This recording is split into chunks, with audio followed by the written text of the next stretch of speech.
Middle Podcast, the podcast dedicated to the music, movies, and culture of Generation X.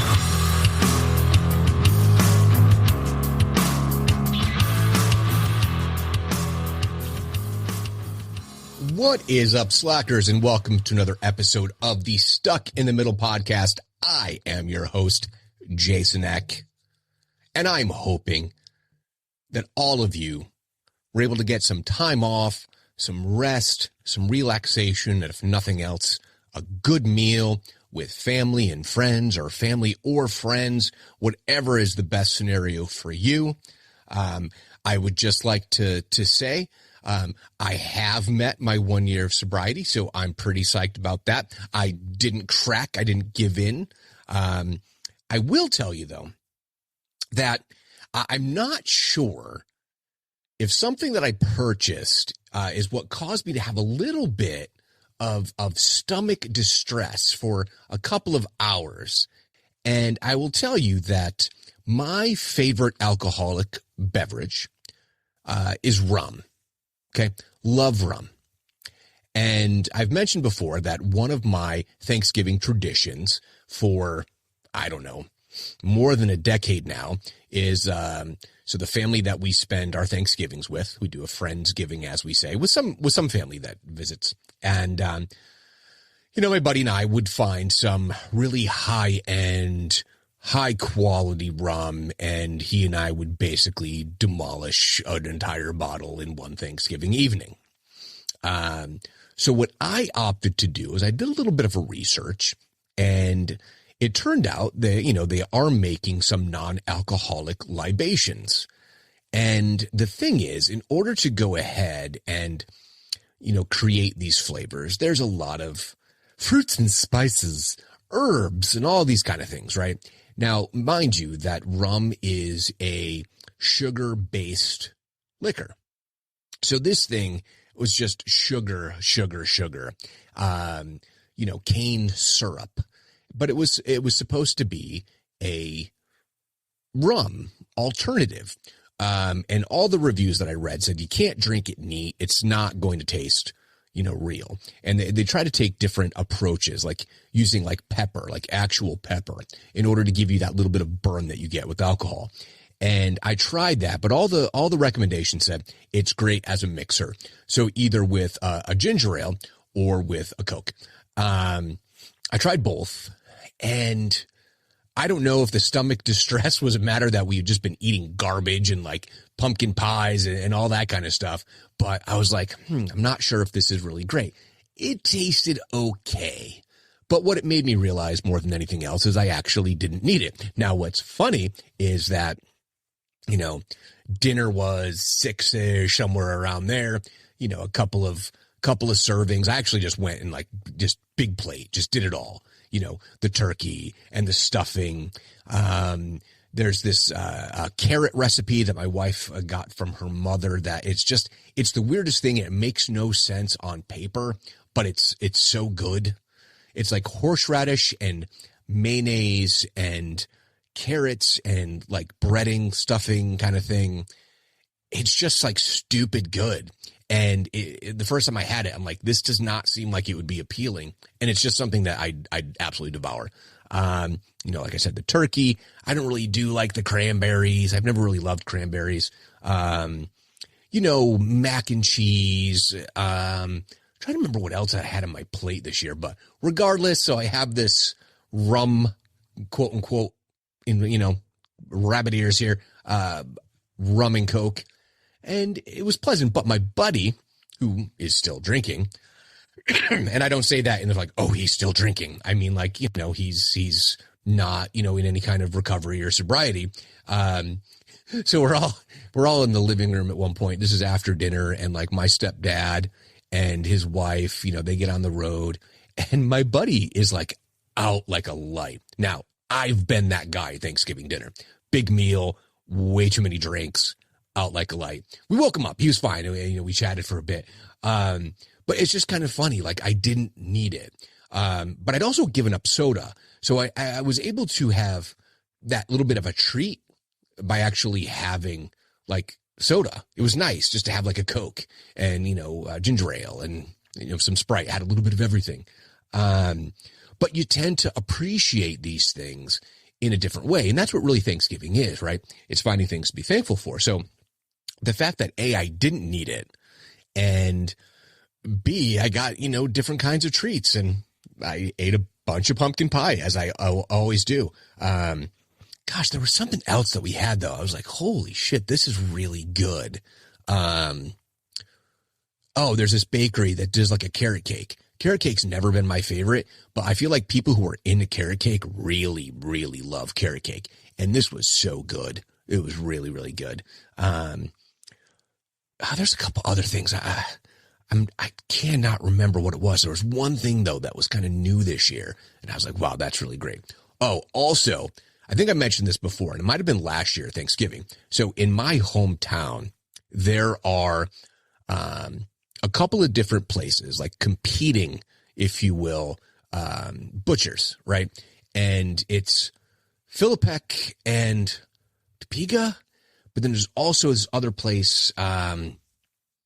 Oh my gosh, it's another butcher, but they're all in the kielbasa game. Now, if you are like me and you love a good kielbasa, like a good kielbasa, these family rivalries have some of the best. So Meriden, Connecticut, not only the home of the steamed cheeseburger, but also the home of some of the best kielbasa you'll ever have, with a nice horseradish golden. So in that regard, it was great.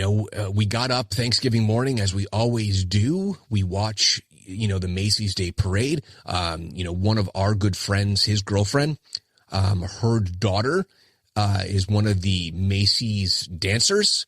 Like, there's an actual dance troupe. She's been doing this for, 10, 12 years now.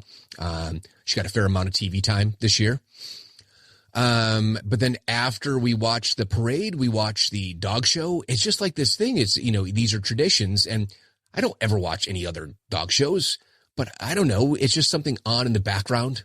And, we just have breakfast and we just chat in our pajamas and watch these things before we get ready for, company, and then, head over to our friend's house. So it was nice. It was really, really nice. So I hope you all had some enjoyment out of all of that. Excuse me. Apparently I'm not the only one, that continues to have.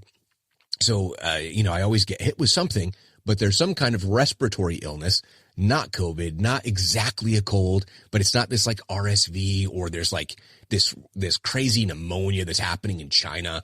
It's nothing like that. It's just like this lingering cold. And I was on a conference call, a Zoom today, and we're both like, excuse me. Ridiculous.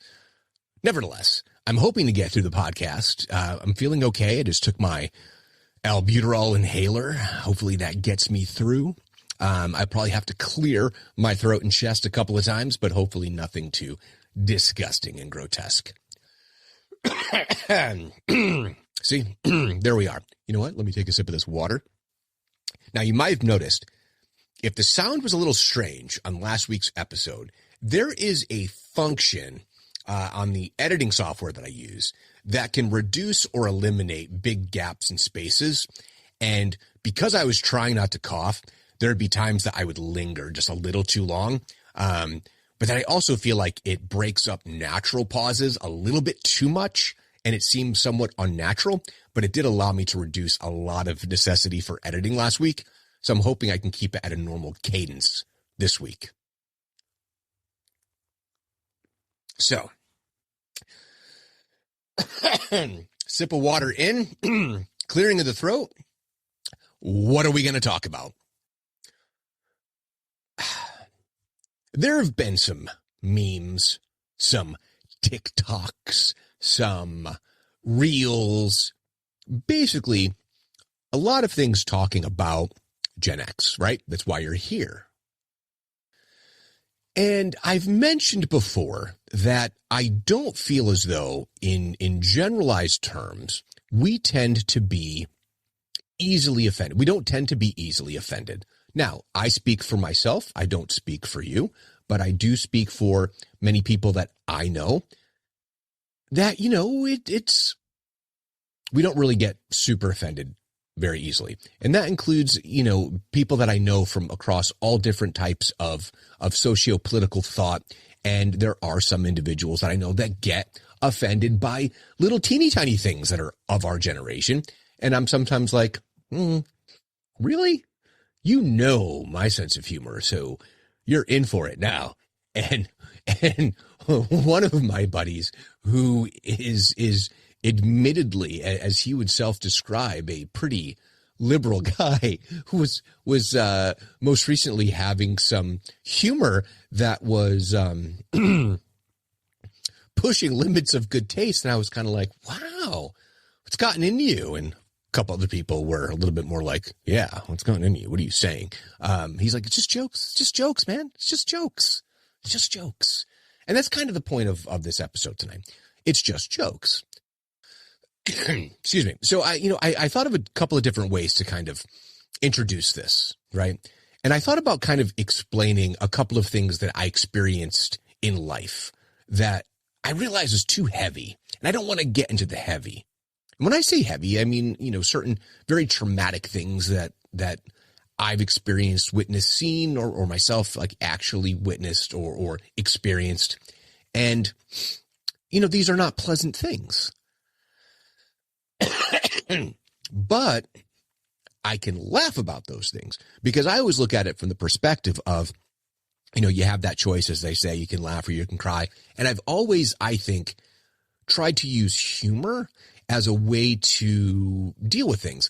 And I think, in general, great comedies, satirical vehicles, stand-up comedy, all of these things have been done for that reason, because we can kind of find I think collectively, we can often find, some common ground in the humor of things if we allow them to be humorous, if we recognize the absurdity of things. And I think Gen X, by the time we're in our teens, probably even younger, I think this kind of acerbic kind of wit that we have, it stemmed from a very, young age.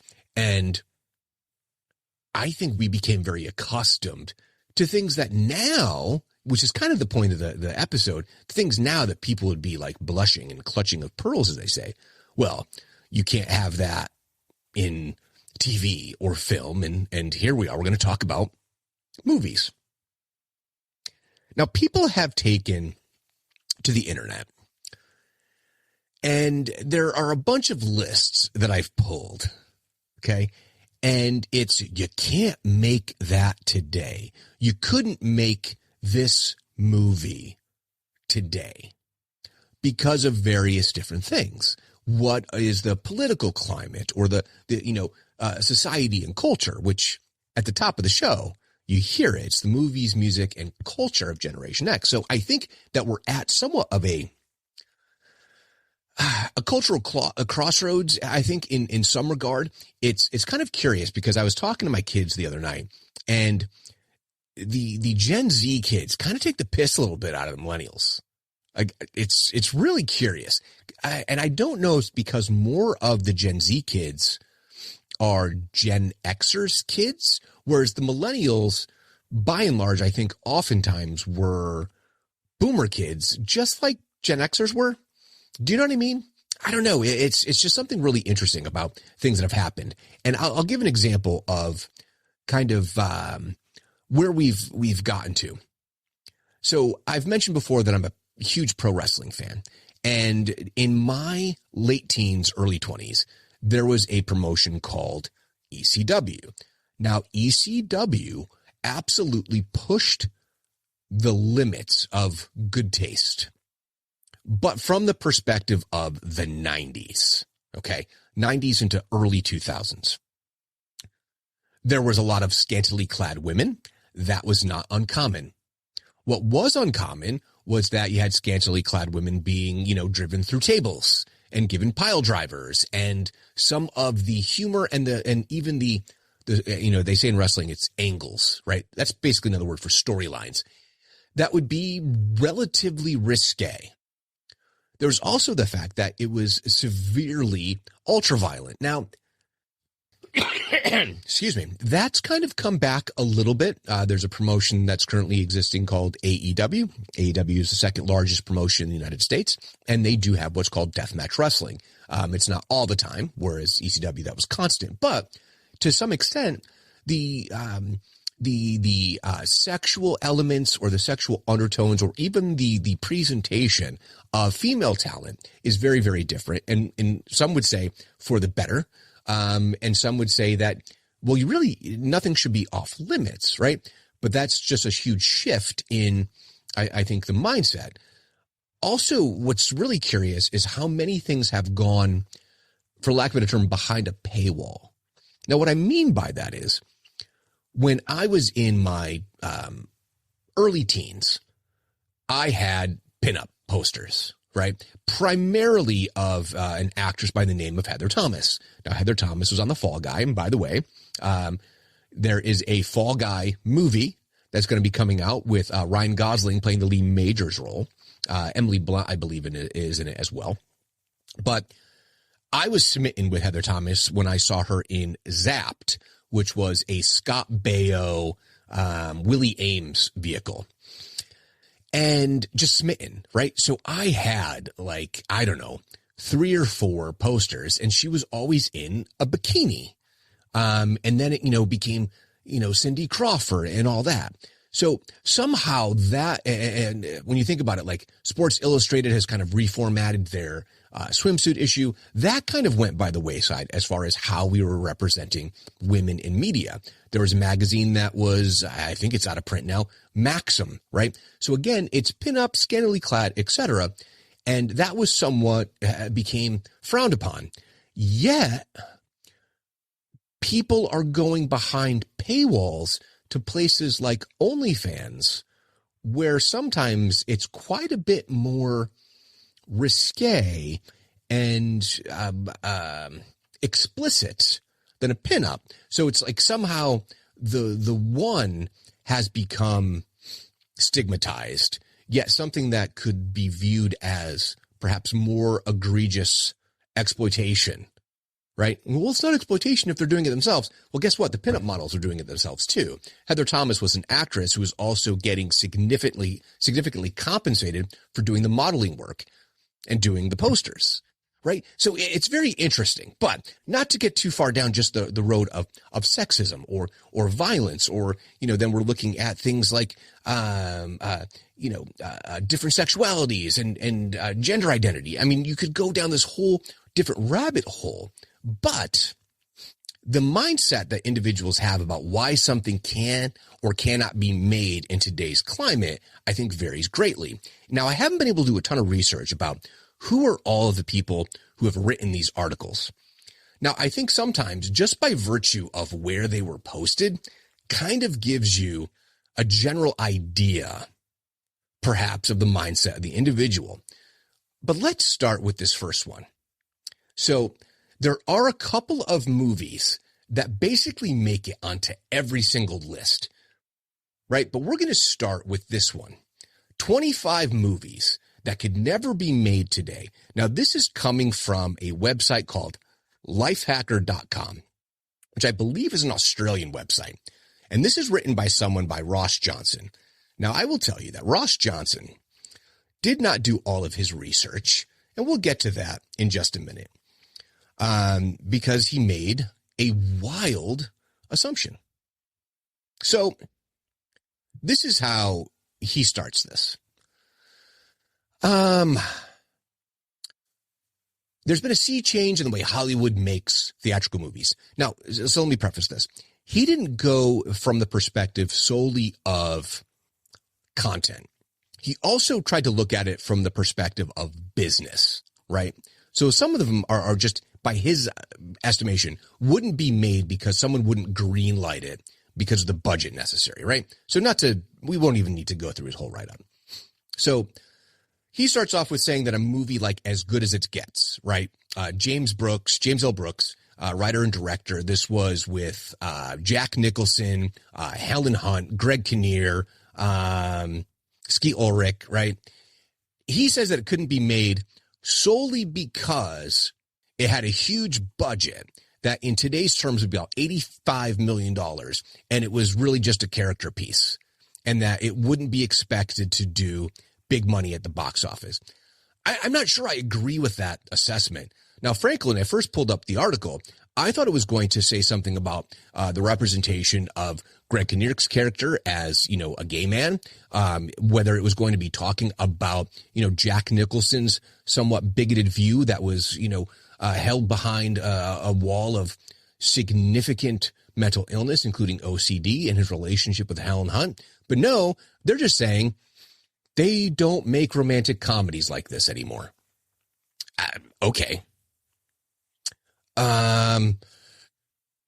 Excuse me. Something's got to give. This is a Keanu Reeves vehicle. I forget the rest of the cast. Again, it's rom-coms, can't be made. You know what? He's trying to be too smart about it. So you know what? Forget you, buddy. I just want to bring the one thing that he said. That I was like, dude, I think you kind of got this wrong. Let's see. It is from the movie. Is it not in this one? Maybe I got it wrong as far as like which one of the lists. Because like I said, I pulled up a bunch, and one of these guys said something disparaging. Yeah, it's not in this one. And you know what? I even did the research on this. Maybe it's in one of the other lists, because it ticked me off. And someone is calling me, and I don't know why. How dare you? Let's try this. 19 movies that would be canceled out of existence if they were made today. All right. Let's use this one as our starting point. I'm not even going to go back and edit out that first list. We're going to start right off the bat. Okay. And this is the gift that they use. Number one on this list is Airplane. Now, I'm not sure that I agree, but the movies like Airplane and Hot Shots and, The Naked Gun, I think that those could work if they have a smart script, right? But the gift that they're using is the little boy goes up to the cockpit, and the pilot, whose name I'm forgetting, he says, "Oh, have you ever seen a grown man naked?" You're right. You probably shouldn't say that. But this is, I think, this is coming from BuzzFeed. And I think BuzzFeed, by and large, is a millennial website. So someone wrote, "The style of humor would be neutered and tame. In no way would something like the I Speak Jive scene and some of the more risque jokes, a section of the magazine rack labeled whacking material, for example, be allowed that just wouldn't fit modern sensibilities." Well, what is modern sensibilities? Because as far as I know, dick and fart jokes are always funny, right? Having a magazine rack labeled whacking material, I mean, I don't know. I think that would probably still work as a sight gag in the background. Like, are those kind of movies really not capable of happening in 2023? I would definitely say that the jive scene might be a fine line. But remember, that's, Barbara Billingsley. That's Mrs. Cleaver. So there's also something clever about who was presenting the material. I still think it's possible for a movie like Airplane to be made. That's just me. The Home Alone movies. So again, I think this is generational. I can hear all the talk about child neglect and endangerment already. Yeah, that's the movie. That's not even just implied. Yes, that's a problem. His parents screwed up hugely. That's the point of the movie. Anyway, the Rush Hour films, right? So this movie's a classic in my book, but the slurs and jokes used in are racist and bring to light a lot of stereotypes around the Asian and African American communities. But it's presented to you by members of the Asian and African American communities, with Jackie Chan and Chris Tucker not just doing everything line by line, but improvisational, and being able to go out there and look at this clash of worlds. Of course, you have to delve into the stereotypes. So I think that if we can't make a movie like this today, that says something negative about society, because the whole point of movies that push the limits on stereotypes are to bring attention to how they're so generalized that there might be this morsel or kernel of a truth, which is how a stereotype exists, and how through two talented actors can really flip this whole thing and make their relationship so interesting and dynamic. If we can't make a movie like Rush Hour, I don't know, it seems problematic. I think it's more problematic that you can't make the movie than people who think the movie is problematic. Does that make sense? But again, Gen X mindset, I suppose. Requiem for a Dream. Someone wrote big time yikes in that film. I have seen stuff just on TV, on, these Netflixes, and the Amazon Primes. Like, limits are pushed in that medium somehow if it's long form, like over in series. But this is too much to handle? Look, it is not a movie that I'm super into, okay? But if anything, it kind of has some really strong messages about addiction, which is still very, very prevalent in our society. So what year is Requiem for a Dream? Let's see here. Requiem for a Dream. 2000, right? So 23 years later, but 2000, a turn of the century film. And here we are 23 years later. And even though heroin was such a big thing back then, now you have that's still part of the opioid family, but the opioids and like fentanyl now. I don't know. I think it's something that's still very relevant. And I think that's the point of it, right? Of how a group of people can get so deep in such a bad place. By the way, quick aside, Jared Leto, never a really huge fan, and I don't think I ever listened to 30 Seconds Till Mars until recently. If you haven't seen it, there's this great video of Chad Smith from Red Hot Chili Peppers supposedly having never heard the song The Kill by 30 Seconds to Mars before and absolutely killing it freestyle. Anyway, check it out. Turns out that song kicks ass. I highly recommend it. And Jared Leto is Gen X, so it counts. Number 5, The Breakfast Club. I completely disagree, and I think you could remake that movie today, and you're just tweaking, kind of the archetypes, stereotypes that each one of the students represents. And of course, this would be an occasion where having a diverse cast would make perfect sense, and it wouldn't seem as though it's pandering in any way. You could absolutely do Breakfast Club today. But here's the comments. Every John Hughes movie featuring the Brat Pack, so much nostalgia, yet so much cringe. I don't really think Breakfast Club is cringe. I think the parts that are cringy are meant to be. And I don't know, I think it's kind of a real story about what it's like to be young and in high school and be slotted into a hierarchy that you can't get out of, where even the teachers kind of put you in that box. I don't know. Got to disagree. BuzzFeed. Okay, 16 Candles does have.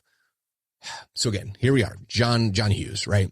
So yeah, you could say that there are some racial stereotypes, right? Absolutely. But the racial stereotype, that guy gets the girl. But there is a implication. I don't know if it's really implicated or if it's really overt of potentially a date rape scenario, right? With intoxicated young people. And, that would not be written today. And I don't think it was ever something kind of go woo woo. I don't remember ever being like that. I don't know.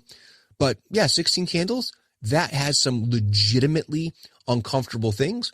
It's also one of those things that I think some of the stuff that we did as teenagers, kids don't do as much today. And what I mean by that is, in many areas of the country, things like teenage pregnancy are actually down. And there's a lot of studies showing that there's a significant decline in even like testosterone levels and all those kind of things, where kids apparently aren't as risky as they used to be. But I don't know. It depends on the statistics you read, I suppose, and those can all be fabricated. Okay, so now the actor who is at the middle of this particular firestorm will tell you, you can't make this movie today. And I think I mentioned that on another podcast, Tropic Thunder. So it turned into a cult classic for a reason. Robert Downey Jr.'s character and the movie as a whole was meant to be offensive. Well, it wasn't meant to be offensive as much as it was meant to be highly satirical, yet turned out to be one of the better war movies that you'll see. And it's supposed to be war as play acting, right? Despite this, there's no way this would be made today. Even bring it up now, I'm sure people are going to attack it. 2008 doesn't seem that long ago, but a lot has changed since then.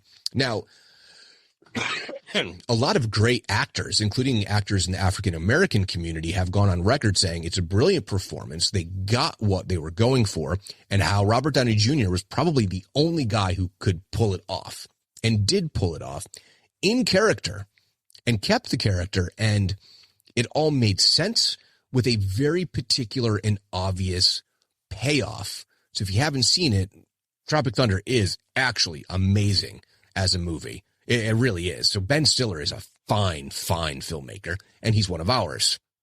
But yeah, that's a tough one. I'm not sure it could or would be made today, unless it was very clear the intentions. But even then, like, people get wrapped up into trying to determine what other people's intentions are. And I don't think you can do that. Number 8, miscongeniality. Now, this says, the film is supposed to promote sisterhood and feminist values, but there are actually a few misogynistic moments. Okay, so first of all, it's about, beauty pageants. I mean, you can get into a whole discussion about, from the scene where male agents are gathering around a computer screen, judging yes, they're judging females' bodies. That's what a beauty pageant is. That is the crux of the movie. That's the point of the movie, and how she's miscongeniality, because at first she didn't fit that mold, right? Sandra Bullock, she's beautiful, right? But also a superb comedic actor and can be believable action, right? She's actually really great. I don't know. I don't think I can say that movie wouldn't hold up. I guess I'll have to watch it again. I feel like it would. I don't know. The American Pie films. So someone wrote, they would probably be canceled out of existence. So it says there's a scene in one of them where Jim films Nadia changing her clothes without her consent. Well, okay, let's not even just say that it's changing her clothes without her consent. He's secretly filming someone. Yeah, that's shitty. It's also part of the movie too. I'm fairly certain that it was mentioned that, what the fuck are you doing? Okay. Jason Biggs would be so canceled if American Pie remade today. Yeah, Jason Biggs says a lot of stupid shit, yet he kind of plays it off and somehow, like, again, I don't get offended by stuff, but he says a lot of stuff that you're like, wow, what pass is he getting? Because then he'll go around and he'll say something that's like overtly political that people are like, oh yeah, we love him. You've just said something insane a minute ago, yet all is forgiven because, I don't know, you take the right stance on whatever the cause célèbre is, right? Did I pronounce that right? Cause célèbre. It's French. Anyway. The Machinist. I'm going to go with The Machinist because some of the locker room scenes, and also because how infamously skinny Christian Bale was. I'm not sure that his skinniness would stop the film from being made. If for no other reason, they might say, hey, Christian, you can't do this to your body. Because between the way that the guy has bulked up, I think he got like 220, 225, something like that for like Batman, or even, Reign of Fire. Really huge, massive amounts of weight put on, muscle mass, and then to do a film like this. But honestly, I saw the movie once late at night a million years ago, so I can't say I remember. Who knows? Maybe it would be impossible to make. Leon, the Professional. Didn't that go by a different name here in the States? Was it like The Assassin or something? So it says the sexualization of Natalie Portman's character reaches Lolita levels of inappropriateness. She was literally 12 when she starred in the movie. The bond between her character and Leon is incredibly problematic, and she's even spoken about the negative effects the movie had on her at such a young age. It would never get made today. So obviously there's a different dynamic between her and Leon. But I mean, it was meant to be, I don't recall it being their relationship having a weird undertone. Did it? Gosh, it's been a really long time. Let me see here. Because I was thinking about like someone like Hit Girl, right? Oh, it is Luke Besson, though. That's true. He does have quite the thing for younger actresses. She wants to avenge a murder. Trains her. Matilda looks up to Leon and quickly develops a crush on him, often telling him she loves him, but he does not reciprocate. Let's see.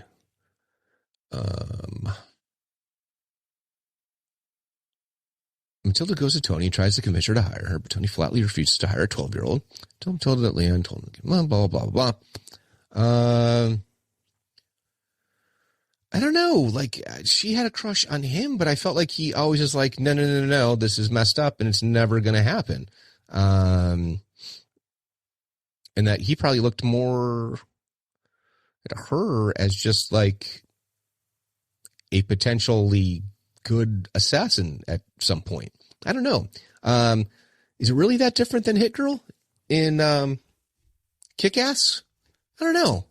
I mean, I know that they weren't sexualizing Hit Girl with the outfit. She had a superhero costume on, where a lot of the time Natalie Portman was wearing things that were probably a little bit too old for her, much more mid-teen than 12. But again, it's been a long time. So just when you attach Luke Besson to it, I'm sure there's probably some questionable decisions made. But anyway, and then Revenge of the Nerds, the fact that it bequeathed a sequel is pretty creepy. Yeah, I mean, they're trying to get laid. So I guess if I scroll down the list and I don't see Superbad, then I kind of got to call bullshit on it, because Superbad got made. And actually my son recently watched it and says, yeah, it's kind of inappropriate. Yeah, of course, the grown man. Okay. So next one on here. This is the one that's on every single list. And I don't know. Okay, so if it were made today, Mel Brooks would be canceled. He takes the opportunity to make fun of himself, make fun of everyone, including himself, but the jokes in the movie are not well advised for today.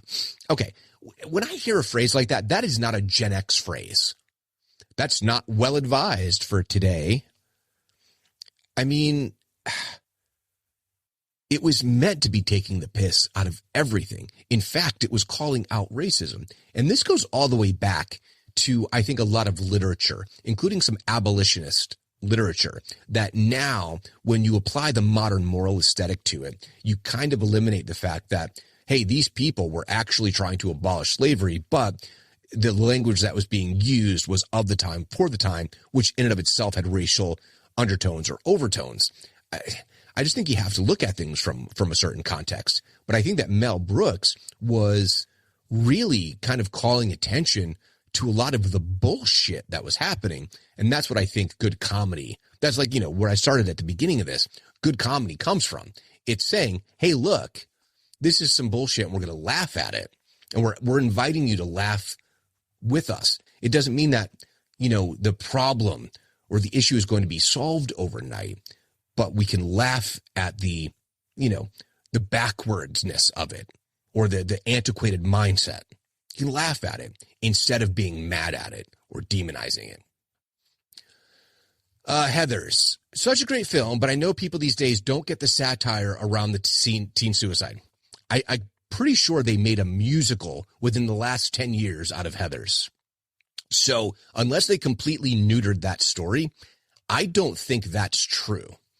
And if you're missing the point of that movie, and given how prescient it was, in fact, it was prognosticating things that were going to come not too soon after. I mean, what? Heathers was 80. I think I do this every single time I bring up Heathers because I've seen it a million times, but the year doesn't. Is it 88? I want to say it's 88. 1988, right? I mean, Columbine was 2000. And sure, there were isolated incidents of violence in schools, but I mean, it was an inevitability, I guess, to some extent, but I wouldn't say that this movie caused it. I think it was calling to light how these things can become. So obviously they were murdering people. Yeah. Spoiler alert for any Jaxer who hasn't seen Heathers. First of all, what is wrong with you? There's a bunch of movies I haven't seen either. I'm just saying that sarcastically. I don't want to offend you. Please don't be offended when I say, what's wrong with you for not seeing Heathers? There's a couple of movies that I know that I brought up recently. I'm like, yeah, I've never seen it. Don't take away my Gen X card. Sorry, it's a genre I don't like. A lot of the romance, the comedies, like romantic comedies. I haven't seen a lot of them. Sorry. But anyway, like the whole thing with Heathers is they were staging murders as suicides, right? And how people then became interested in potentially committing suicide as like copycats, because that became the thing to do. So if for no other reason, if you stop and think about a lot of things that are happening on a larger cultural level and don't understand how young people are so easily, not even young people, but it's magnified when you're younger and you're feeling out of place, how these things can become, for lack of a better term, social contagion, right? So that was kind of what the whole thing, that was the point, which is now like people who, you know, maybe would have been contemplating these things when a couple of successful suicides that were giving these kids unprecedented attention. Well, then it was like, oh, well, I'm going to have to do that. That's going to get me my attention. That's what unfortunately happens. And that includes some of these like TikTok challenges that kids do, or like these pass out games that unfortunately kids end up dying from this stuff, you know, because they just want to have views. I mean, that's the difference. Kids wanted to be popular back in the day. Now they don't want to be popular. They want to be famous. They want to be internet famous. And that can make kids do really stupid things. So I think Heathers, you could just tweak that and you could make that a modern film very, very easily with very little modification. You could make Heathers today. The James Bond movies, early James Bond specifically, the sheer volume of sexual predation. I guess I would have to go back and look at that. I don't recall that. I always felt like the Bond girls were after James as he was them, but obviously I'm missing something. If you'd like to let me know in the comments or shoot me an email, you can do so. Clearly, it seems as though the finger is being pointed at Sean Connery's Bond. But they're literally still making James Bond movies, and they're casting for a new Bond. So what the hell, BuzzFeed? Ace Ventura Pet Detective. Oh my gosh. Okay. So they talk about the climax, you know, and it finds out, you know, there's the big reveal, you know, and they're saying it's honestly, the whole movie is really badly handled and reeks of transphobia, blah, blah, blah. Okay. He also strips her without her consent. Okay. So no one should be stripping anyone else down, whatever. And you're right. The film probably wouldn't fly today, but when you look at it in the context of the time, but also the story itself, it made sense for the story. Because that's how someone was able to be in plain sight. A criminal was in plain sight by virtue of the fact that they were, if you want to put it that way, in disguise. They were. They changed gender, and therefore the person that they had been was gone. It's kind of brilliant. So do I think that you could probably do that today? Yes. I remember the big, what was the big surprise in The Crying Game, right? Jay Davidson's character, right? So it could probably be done. I don't know. White chicks, I don't see why not. Honestly, I really don't see why not. I didn't find that offensive. I think that the Wayans brothers are hit or miss. The whole family, I think, can be hit or miss with their comedy. But when they hit, and some of their satire is so good, I think it works. I don't see a problem with this. They got to do better special effects, though, better makeup effects if they're going to make it work. But it says here, honestly, so much of the movie is problematic, from the way Terry Crews' character hates other black people to the high-key sexism present in the way the twins are portrayed. It's funny but awful. It's funny but awful. Yeah, you just said so. Here's the best part, though. The person who made that comment is the same person who wrote the article. Well, he didn't have someone who was objecting to white chicks, so he decided to put his own comments. Why? Because people are like, what the hell is wrong with white chicks? Clueless and Mean Girls. Bullshit. And this is why. They both glamorize diet culture and endorse disordered eating. Quite worrying for a movie aimed at teens. I don't know. I know Clueless really well. I don't know Mean Girls as well. I mean, isn't that just character choices and kind of pointing out the problems with it? It's not being endorsed. They're the Mean Girls, first of all. Is butter a carb? They're awful. Like, what? I really feel like the people don't get it. They're so, and this is where I'm talking about, making fun of and pointing out millennials a little bit. And I shouldn't do that. It's probably a generalization. I'm sure there's some hella cool millennials who aren't offended by anything, but, and it sticks out in your mind so much. Well, they said a line that may or may not have been indicative of an eating disorder, and that frames your entire reference to the movie. Now, that's why I started the podcast, was saying there are things that I personally experienced, witnessed, etc., that are some pretty terribly traumatic things. I've never watched a movie that touched upon those things and have it take me out of it and go, you know what? That hits too close to home. Can't watch it, or I don't like it. I don't know. That's just such a weird thought process. But anyway, that was the 19 movies that couldn't be made by BuzzFeed. So now we have 10 iconic movies that probably wouldn't get made today. So this is just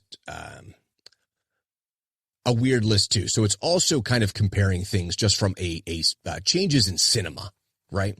So Batman 66, completely campy. It was even campy for the time. That was the point of it, right? And the last time they went campy, it was Batman and Robin. So George Clooney's Batman with Chris O'Donnell as Robin. Okay. That was a flop. They overdid it. But that was because you had just come off of the Burton era and the first Schumacher. The first Schumacher with Val Kilmer was great. It was straddling a line, but then he decided to go all in on the Adam West style camp. That was a mistake given everything that we just witnessed. That was a matter of poor timing. I think you could make a completely campy, over-the-top Batman movie or series, and it could be well received if you know that it's different than the rest of the continuity. Anyway, Animal House, right? So this says it was criticized for its depictions of culture on college campuses. Now, here's the thing. Some colleges have done away with what do they call it? Greek life. Okay. Because I do think that you continue to see far too often bad behavior out of certain frats. It depends on their platform or their charter and what it is that they're trying to accomplish. Right. So I do think that Greek life has some trials and tribulations. And I think what we most commonly see are the, abuses during hazing and sometimes going to the point of physical impairment or harm, sexual assault. And of course, having someone drink gallons of vodka when they've probably not drank a ton in their lives and, they die in a pool of their own vomit. Believe me, sending a kid off as a freshman was scary, but my kid's college doesn't have Greek life. There are no frats or sororities. So it doesn't mean that kids aren't still drinking and vomiting and getting stupid, but I still think you can make a movie about it. I do. It just wouldn't be glamorization. So that's the whole thing. If it's something satirical, it's not necessarily glamorizing it. Drunk and stupid is no way to go through life, son. Is not saying, hey, you guys are great. Just that you have two warring fraternities. One's got to be the good guy. One's got to be the bad guy. Silence of the Lambs. Why couldn't that be made? I mean, how many things have come subsequent to this just around like Hannibal Lecter? And it's saying that Buffalo Bill and the perception that he represented transgender people, despite the movie script proving this false. Well, again, you're making things up, right? If you make something up, you can make anything problematic. That was not the intention, nor was it the basis of, I believe, the stories that these were based upon, the novels that these were based upon. So just making stuff up for clickbait. Chinatown. Let's see. Movie ended with the reveal of a shocking family scandal and the left viewers feeling defeated. Honestly, I haven't seen Chinatown. I know. It's a classic. I know. I know. Forgive me. However, it wouldn't be approved today by entertainment industry. It likes to play it safe. So I guess it was just too bleak. I don't know. There's been some bleak movies that have been made in the past 10 years or so. So again, stupid. I glanced at this one and I went, holy cow. When you stop and really think about it, you could tell this story, and I think it would be an important one to tell. So Rambo 3, okay? It says, Rambo franchise, one of the most celebrated and iconic series of films of its genre. However, its third installment, through no direct fault of its own, would be impossible to make today. The movie followed Rambo on his journey to aid the Afghan Mujahideen, the group that later formed the Taliban. Okay. Although the movie's perfectly decent 80s action story, its subject matter has simply become an absurd hero story in the modern age. The franchise is otherwise perfectly adaptable to any area, but a story with Rambo arming Afghan rebels simply wouldn't fly today. But do you think about the long-form story that you could tell with that? And how, having the enemy of my enemy is my friend. So we armed the Mujahideen for them to expel Russia, right? Russia, always the big bad. That's in itself a meme. Okay, it's a meme. I think you can tell a really compelling story about how the U.S.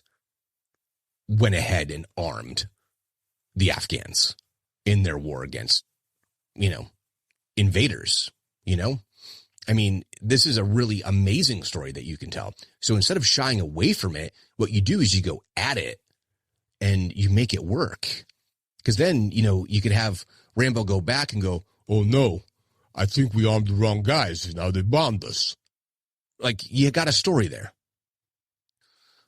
American Pie once again is on the list. Tropic Thunder again on the list. Blazing Saddles once again on the list. Airplane once again on the list. And this one. Okay, so I have to tell you. So I got off of my horror movie kick. I'm now on an Eastwood kick.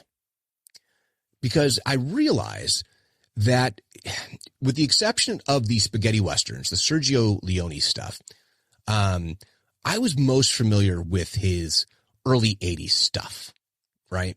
So that mid and late 70s era, I didn't really watch some of them, including his earlier first forays into directing.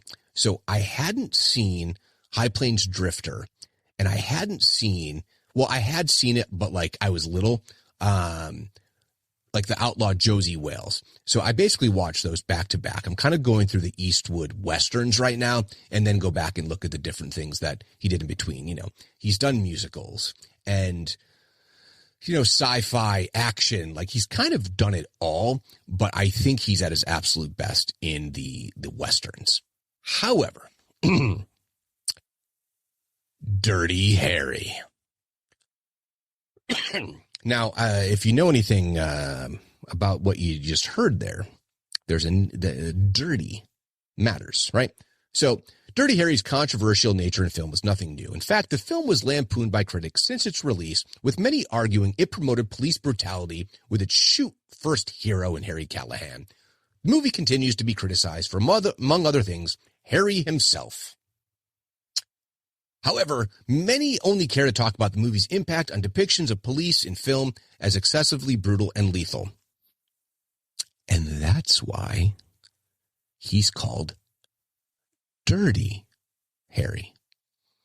So just because he's not taking bribes, right? So that's the mindset. People go, well, a dirty cop is the one who's on the take. He's a dirty cop, but in a different way. They're not saying this is good guy Harry, right?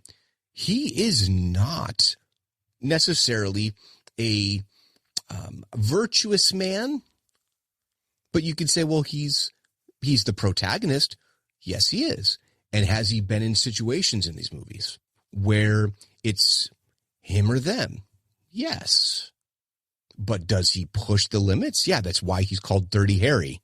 He's not called freaking Mr. Clean, sparkling good guy Harry. Like, it's in the name. No one is saying that like everything he's doing is A-okay. Like, that's the point. He's a cop who takes it probably too far, and he justifies his own actions. So could you make it? Yeah, of course you could. Of course you could. Why? Because he's a cop, you can't? Kind of tells the whole story, doesn't it? Well, anyway, this was from Comic Book Resources. Ashley's been writing for CBR since 2022 and has a special interest in pulp comics, the DC universe, science fiction, and thrillers. Well, he's a passionate writer who's always happy to talk about the best fiction has to offer. Well, Ashley, I agree with many of your interests, quite frankly, but I think you got a little bit off on a couple of these. And then finally on our list for this evening, ladies and gentlemen, Watch Mojo. I love Watch Mojo, right? There's always that lady who does the voiceover. Oh, God, what is her name? Oh, I cannot remember her name, but she's great.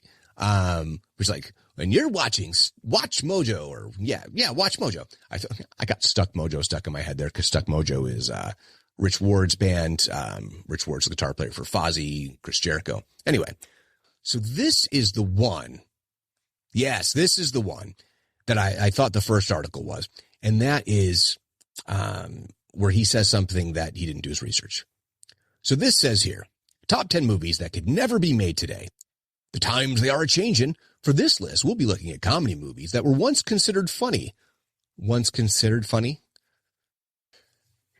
Excuse me. But would face backlash and controversy if they are made in today's socio-political climate. Now, he just gets right down to it, and I appreciate that.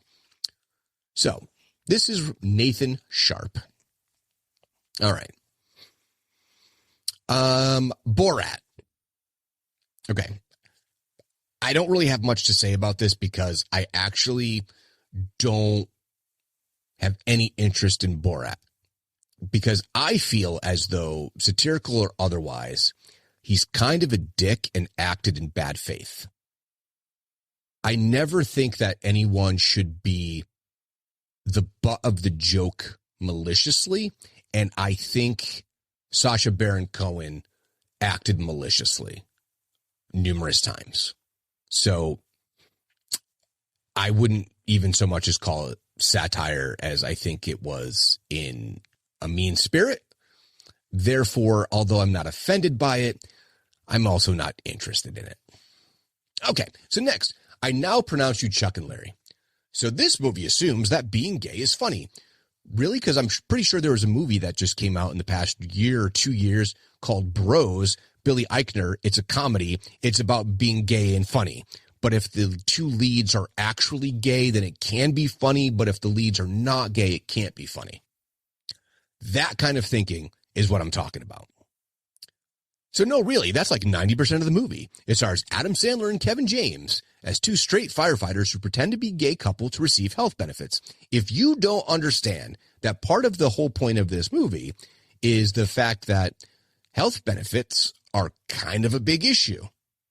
So we could get down a whole rabbit hole about being able to get benefits, but they found an opportunity and they went with it. Now, see, this is where Nathan and I are very different. As you can imagine, the movie is filled to the brim with tasteless gay stereotypes, and unlike Borat, they aren't even funny. Well, guess what? I think Borat is mean-spirited. I think this is not mean-spirited. So there you go. Let's see. Granted, the movie was screened for GLAAD, which is a gay lesbian alliance. I forget. Pardon me.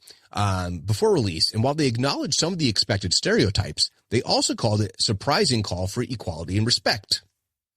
So wait a minute. This was called a surprising call for equality and respect. Okay. By a gay and lesbian group specifically. Nathan, what is wrong with you? And then here's the last part. And if you think this movie consists simply of tasteless gay jokes, think again. Rob Schneider also does Yellowface. Two controversies in one. Rob Schneider is part Filipino. Guess you didn't know that, did you? No, you didn't. And you talked out of your ass. So this is Nathan Sharp for Watch Mojo. Porky's. Probably can't make Porky's today. Probably can't make Porky's today. If for no other reason, the guy sticks his dick through a hole in a locker room, a women's locker room. You can't do that. Are there ways that they could do some of the other elements of the movie? I do think so. But even when it was released in 1981, it was criticized for being misogynistic, sexist, degrading to women, etc. Yeah, absolutely. But do I think that there are ways to do these kind of over-the-top comedies, sex comedies? Yes. You just can't do it with teens. Of course, I did say that they made Superbad, so we'll see if Superbad's on this list. I don't remember if it is. Excuse me. The Ringer. So this was developmental disabilities are better understood, more widely accepted today. They were in 2005. So laughing at them isn't really, well, laughing. Okay. So going back to the beginning. So I will tell you that I have a number of ailments. One of them is hearing impairment. So I actually lip read when I'm talking to people. I have a really hard time with people who are mumblers and who do not enunciate. Two members of my family who live in my home where I'm constantly going, what? What did he say? I didn't hear. Literally, this is my life. Okay. So as someone who will most likely be deaf, I remember I was talking to my wife, who was my fiance at the time, and one of our friends, and we were out somewhere, and we were having a few drinks, and I was making some jokes related to being deaf. And a couple of guys come up to me, and they're like, hey, you keep talking about the deaf, blah, blah, blah. And I just looked at them and go, bro, I'm hearing impaired. I have 50% hearing and some loss in my other ear. And chances are someday I'm going to be completely deaf.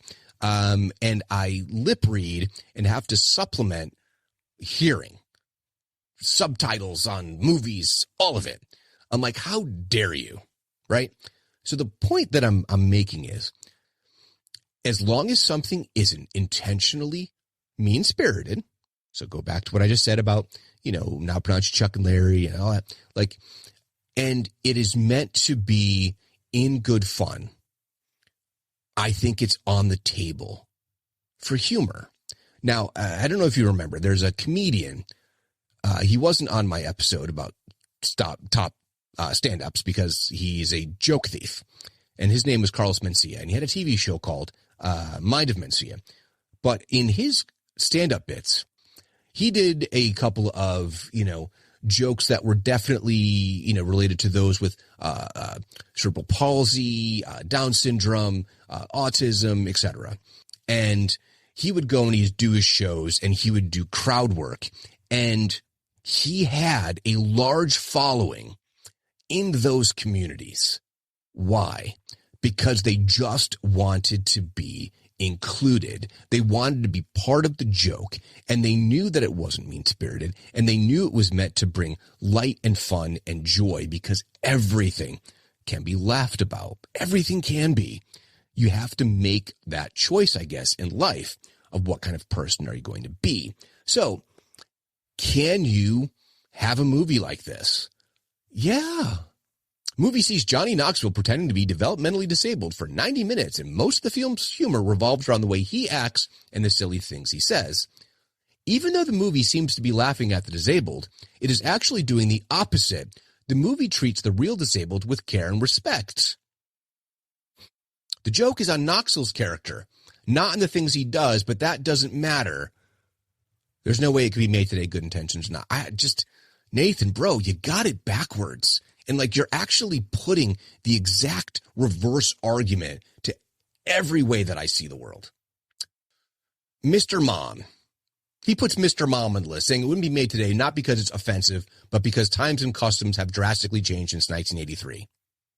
This John Hughes pen movie stars Michael Keaton as Jack Butler, a laid-off Ford employee who turns into a stay-at-home dad while his wife returns to work. And that's about it. Most of the jokes stem from, haha, dad doesn't know how to raise kids. Well, it would still work. Imagine that you're a guy who is working, 80 hours a week, busting your ass. You've never done any of this before because your wife was a stay-at-home mom. You get laid off. You're collecting unemployment. You can't find anything. Your wife says, look, you have been working. I've been in the home. I would like to go back to work. I'll do this. You keep collecting unemployment and you stay at home. You could make that movie because he's going to be inept at first, and then eventually he's going to figure it out, just like Mr. Mom does. But if you had a traditional, when I say traditional, I mean old school, kind of traditional roles, right? And those got flipped suddenly, it still is ripe for humor. Now, I was the kind of dad that even though I worked full time, so did my wife. So we swapped things like, okay, it's your turn to change a diaper, your turn to feed the baby. Like, obviously I couldn't breastfeed, but once, she was producing milk and in excess, I would then give the baby a bottle with breast milk, right? So that's just how it was because we were both working full time. In the event that you do have one person staying at home, regardless of which person, and the other, and all of a sudden that gets swapped, it's really difficult. It is really difficult to just go cold into that situation. So when Maggie was working 1 day a week, right, and I was working a job on the other side of our state, long commute, right? Yeah, it could be challenging on the weekends when it was just me. Yeah, it took some getting used to, balancing 3 kids. It's really difficult to do. You're outnumbered at that point.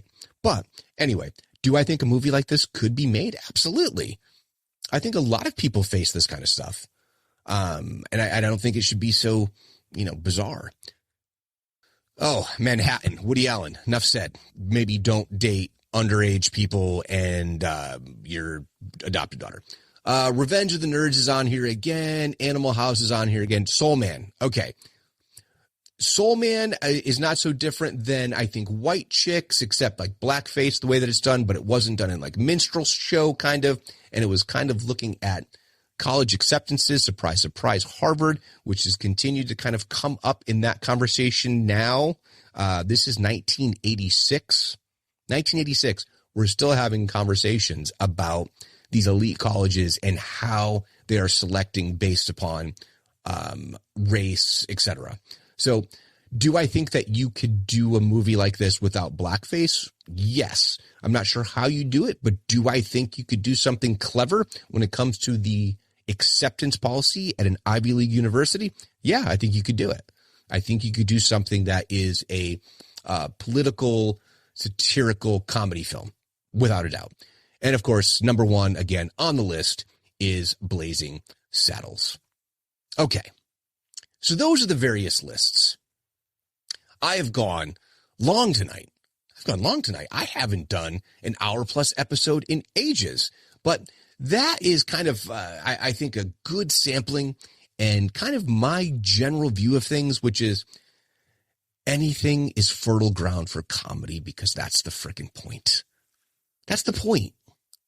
And if we don't laugh at these things, we don't have opportunities to interact with people. You know, you go to a movie like this, probably Blazing Saddles, 1974. I guarantee you had an audience. Well, I guess it depends on where you lived, but, you know, if you're in a major metropolitan area, you are going to have a fairly diverse, I would imagine, crowd to go and see those movies. And it's something we can all laugh about together. So I guess the point of all this, maybe you've made a decision, and maybe it's generational or cultural, but I definitely feel as though Gen X, in my opinion, is less easily offended and can find the humor in things that are serious, because that's what you kind of have to do. I mean, I kind of think it's universal, and it extends to literature over the course of like thousands of years. Okay, maybe not thousands, like 2,000 years of written word consistently that we see. And you can go back to someone like Shakespeare, who is certainly laying in heavy on the socio-political satire. Absolutely. And you have your Greek comedies and tragedies, and all of these things have always existed. You have to have the moments of levity. Otherwise, this is all a real super drag. So if you're someone who's watching movie after movie and only finding some bit that is problematic, bro, you need to loosen up and lighten up, because, you know, life is short. And for us in Gen X, it's shorter than it was just yesterday. You know? Anyway, what do you think? Are we the least offended generation, would you say? And do you think that's a good way to be? Do you think that's why we kind of are just going through life, I think, differently than some of the generations around us? Let me know. And how do you let me know? You can email me at stuckinthe.middlepod@yahoo.com. You can find me on Instagram, X, and YouTube at StuckPodX. Head on over to the Facebook page, Stuck in the Middle, a Gen X podcast. Please like, comment, share, leave 5-star reviews, and most importantly, please subscribe to the podcast. So until next time, later, slackers.